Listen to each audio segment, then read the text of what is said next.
Turkey, for example, right? As we step into the bridge between Europe and Asia, Turkey was in a really bad spot here over the last couple of years. Turkey had for its issue here, in the macro event, they had borrowed a lot of money denominated in US dollars, right? So they had started to borrow a lot of money to finance government expenditures, to cover general expenses. And the problem that Turkey didn't realize when they were financing this debt and expenditures is it was denominated in US dollars. This basically means that the loans were needed to be not only paid back in the sense of the principal, like the original loan. Let's say you borrowed $1 million, to finance expenditures. They not only needed to pay back $1 million, but they needed to pay interest back in US dollars. So when they're actually spending this money in the economy, it's going to be in Turkish liras. And the problem with this, right, was that the Turkish lira had already started to deviate from the dollar.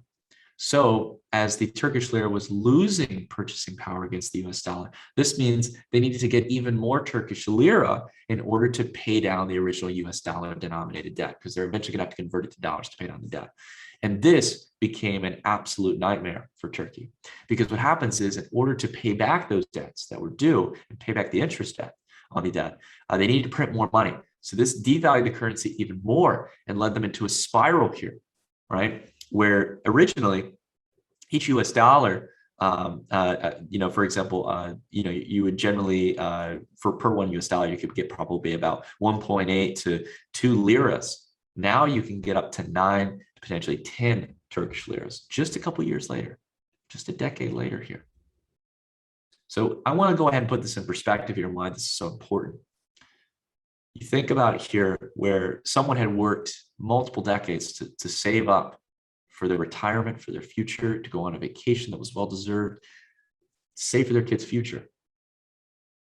And in a matter of a decade, those savings have lost nearly around 80 to 90% of their purchasing power.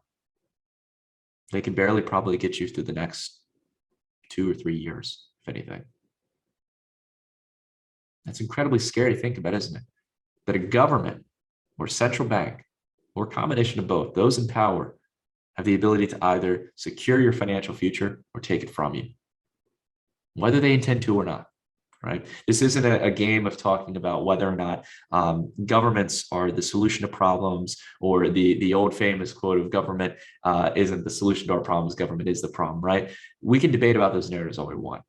What we need to talk about, though, is that hyperinflation is real, that the vast majority of fiat currencies, dollars, euros, all these currencies that we know about, where we store a lot of our wealth in savings accounts or under our mattress, they inevitably, historically speaking, generally go to zero. And there's generally resets where new currencies are issued and the whole game of the economy restarts. It's not crazy to think that we could see this in the 21st century. Now, I want to go ahead and talk a little bit about the domino effect of hyperinflation, because people think, okay, look, Nick, I hate to say it, hyperinflation is a terrible thing, but is it in my neck of the woods? Is it in my country anytime soon? Well, I would go ahead and make it very clear here that you're going to see hyperinflation, as we already have started to see, in a variety of countries that are generally unstable, that have more corrupt governments, unstable economies, that are very commodity driven. So for example, their economy is generally driven, or their GDP more specifically is driven by commodity output and exports. So specifically export economies, right?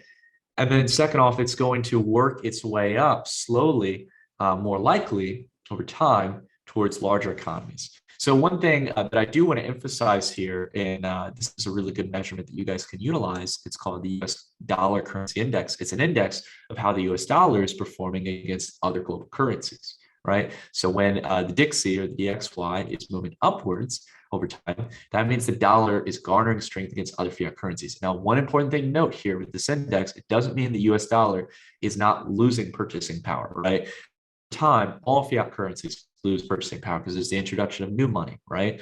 So again, having your money in dollars is one of the worst places you can have it in, at least in today's environment, right? So again, I digress on that.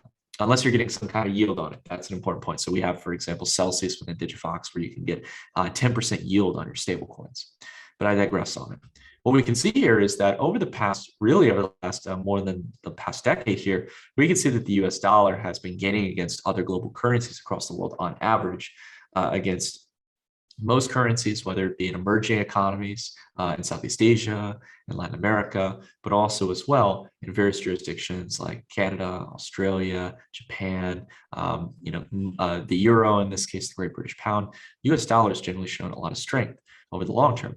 And over the past couple of months, really, since back here in May and June of 2021, the dollar has been garnering a pretty decent degree of strength against most global currencies. It's been recovering back after having a decline since back here in March of 2020, as the US was one of the first countries to make a major immediate response towards the pandemic and funneling the economy with cash, right? So again, it started to regarner that strength. So it showcases here that the rest of the world may be in a worse off position than some of the more established economies. And this has a lot to do with the dependency and the power of the dollar across the world. It's a topic for another time. But overall, general thesis here is that if you're in the United States, hyperinflation probably isn't coming to your door in the next year or two. But it is potentially likely over the next couple of years if we don't turn the course on monetary policy, if we don't pump the brake and stop all of this crazy fugazi or kind of make-believe world that we can just continue printing money out of thin air in order to solve our problems.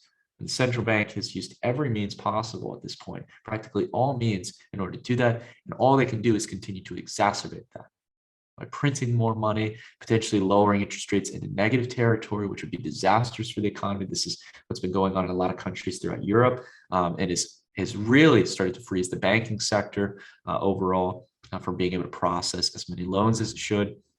So as we dove into here, guys, this can be a pretty grim topic. Again, I don't want to downplay it because it's one of the biggest fears we need to be concerned about, especially when we're seeing heightened levels of inflation.